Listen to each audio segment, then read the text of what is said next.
Oi pessoal, sejam muito bem-vindos a mais um vídeo do canal e hoje eu vou trazer mais um caso criminal. Então se você gosta desse tipo de conteúdo e desse tipo de informação, já se inscreve para ficar por dentro sempre que sair vídeo novo e também não esquece de deixar o like no final do vídeo se você gostar do conteúdo.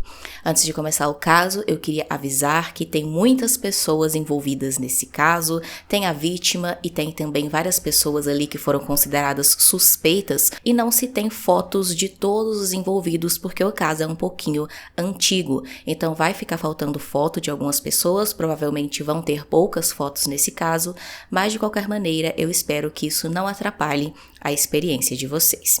Então é isso, recados dados, eu vou puxar a vinheta e vamos começar o caso de hoje.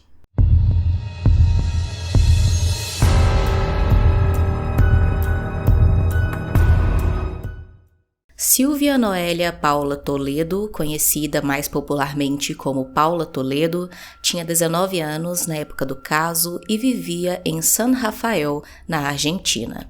Ela estudava no Centro Polivalente de Artes de São Rafael e amava muito as artes plásticas, os livros e tudo que tivesse a ver com arte em algum sentido.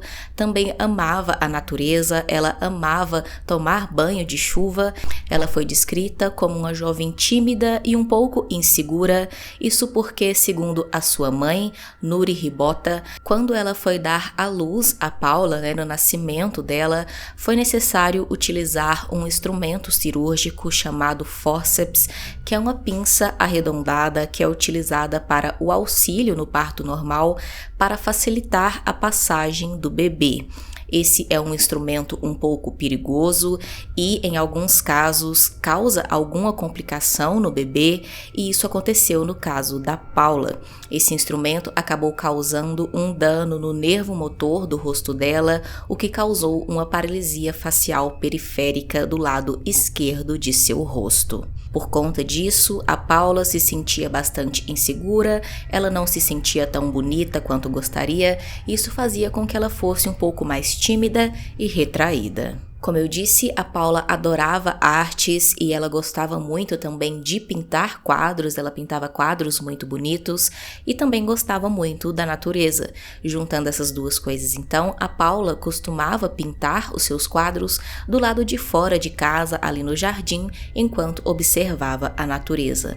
E foi em um dia como esses, enquanto ela estava do lado de fora pintando, que ela conheceu um grupo de jovens que vieram a ser seus amigos. Aos poucos, esses jovens começaram a aparecer lá na casa da Paula para visitá-la enquanto ela estava pintando esses quadros. Como ela estava lá do lado de fora, ela conversava um pouco com eles, porém a mãe da Paula não gostou nem um pouco dessa aproximação dela com esses jovens, dessa amizade, porque esses jovens eram conhecidos por terem condutas não muito bem vistas ali no bairro.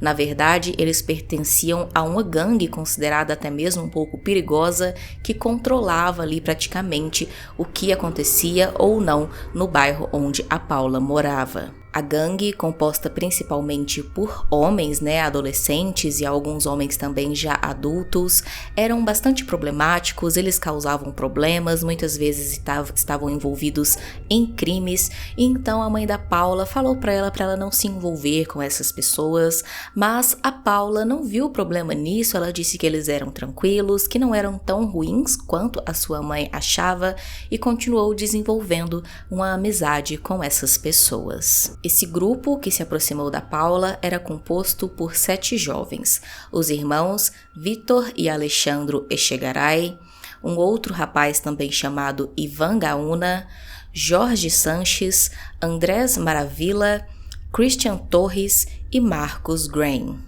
Entre eles, como eu disse, tinham alguns que eram adolescentes, outros já quase atingindo a maioridade e outros que já eram adultos, mas não se tem a idade exata de todos eles. Com o tempo, conforme a Paula foi se aproximando desse grupo e criando uma amizade, ela começou a se interessar pelo Marcos Graham e eles começaram a se aproximar ali um pouco mais até que entraram em uma espécie de namoro. Eles começaram a se relacionar e assim encontrar só os dois distante do resto do grupo. Mais uma vez, a mãe da Paula não gostou desse envolvimento dela com o Marcos, afinal de contas, ele fazia parte daquele grupo de pessoas que a mãe dela não gostava, achava que eram problemáticos, mas mesmo assim, a Paula já tinha 19 anos, já dizia que sabia cuidar de si mesma, então ela continuou se envolvendo com essas pessoas e se relacionando com o Marcos. Na manhã de 31 de outubro de 2003, um homem estava indo trabalhar próximo da casa da Paula quando ele passou por um canal que estava bastante sujo ali, cheio de lixo, e ele reparou que entre esse lixo tinha um corpo de uma mulher seminua. Ele então chamou a polícia, rapidamente eles chegaram no local e eles identificaram que a pessoa já estava sem vida. Como a Paula morava bem próxima desse canal, a polícia não teve dificuldades em encontrar a mãe dela e identificar que de fato o corpo era da Paula. Segundo os exames forenses, a Paula tinha sofrido abuso sexual e também tinha sido torturada antes de sua morte. Ela tinha vários ferimentos pelo seu corpo, também tinha material biológico de várias pessoas diferentes ali no corpo dela, como cabelos, sangue e sêmen, e a causa da morte foi classificada como morte por inibição, porque as funções cardiorrespiratórias dela pararam de funcionar e provavelmente por sentir uma dor muito intensa, ela veio a óbito. Nesse momento, aconteceram algumas coisas estranhas que geraram muita polêmica no caso, isso porque o técnico forense que deveria colher essas amostras genéticas que existiam em abundância no corpo da Paula, na verdade descartou várias dessas amostras, alegando que elas tinham sido contaminadas pela má preservação do local do crime. Depois disso, ele ainda lavou o corpo da Paula, eliminando, é claro, quase que 100% de todo o material genético que pudesse estar ali, e então quando ele foi de fato colher novas amostras, já não tinha mais o que colher. Além disso, as poucas roupas que a Paula usava no momento em que foi encontrada foram enviadas para uma cidade vizinha para passar por análises mais minuciosas, porém, antes que se chegasse ao destino das análises, as roupas na verdade foram extraviadas e doadas para um asilo. Tudo isso sem o consentimento ou o conhecimento da família da Paula, ou seja, todas as provas que a polícia poderia colher ali nas roupas ou no corpo da Paula tinham se perdido completamente. Mesmo assim, as investigações se seguiram e, conversando com a mãe da Paula, os policiais descobriram sobre o envolvimento e amizade dela com aqueles rapazes da gangue e também o seu relacionamento com o Marcos, e passaram então a concentrar as investigações nesses rapazes. Conversando com outras pessoas próximas a Paula e também próximas a esses rapazes, eles descobriram que na noite do dia 30, ou seja, na noite anterior, ao corpo ser encontrado, a Paula teria saído de casa na companhia desses jovens para participar de uma festa clandestina que aconteceu em uma casa abandonada, bem próxima da casa dela e também bem próxima do canal onde o corpo foi encontrado. A polícia, é claro, fez buscas nessa casa abandonada e lá eles encontraram vários sinais de que realmente tinha acontecido uma festa lá naquela noite. O lugar estava uma bagunça, tinha garrafas de cerveja, bitucas de cigarro e também tinham amostras de sangue no chão. Porém, estranhamente, mais uma vez essas amostras não foram colhidas para análise. Mesmo assim, mesmo sem ter nenhum material genético para usar como prova, a polícia acabou pedindo a prisão dos 7 suspeitos, aqueles 7 que eu citei antes, incluindo o Marcos. Eles então foram presos, mas também não foi solicitada nenhuma amostra de DNA deles para comparar com alguma que talvez ainda pudesse ser encontrada no caso da Paula. Então foi tudo realmente muito estranho, e como não se tinha nada contra eles, o juiz acabou liberando eles foram soltos.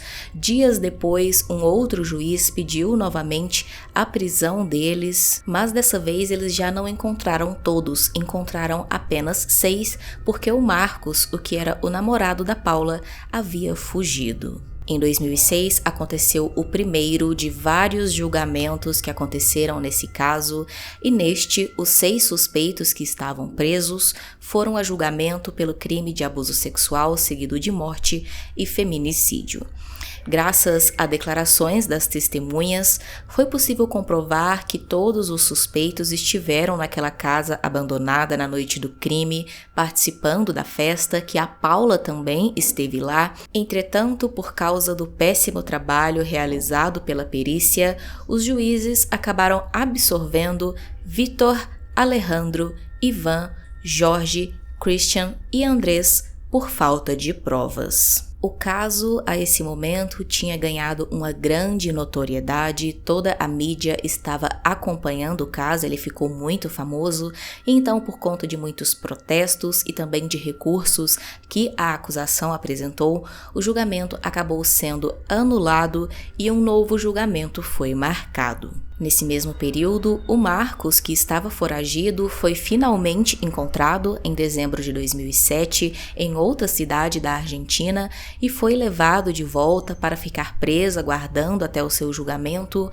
porém ele também acabou sendo liberado por falta de provas sem passar por um julgamento. Após mais uma apelação contra a decisão do juiz, em agosto de 2011, o Marcos foi finalmente levado a julgamento e lá ele afirmou que não havia estado naquela casa abandonada naquela noite, que não tinha participado de festa nenhuma e que esteve em sua casa durante toda a madrugada.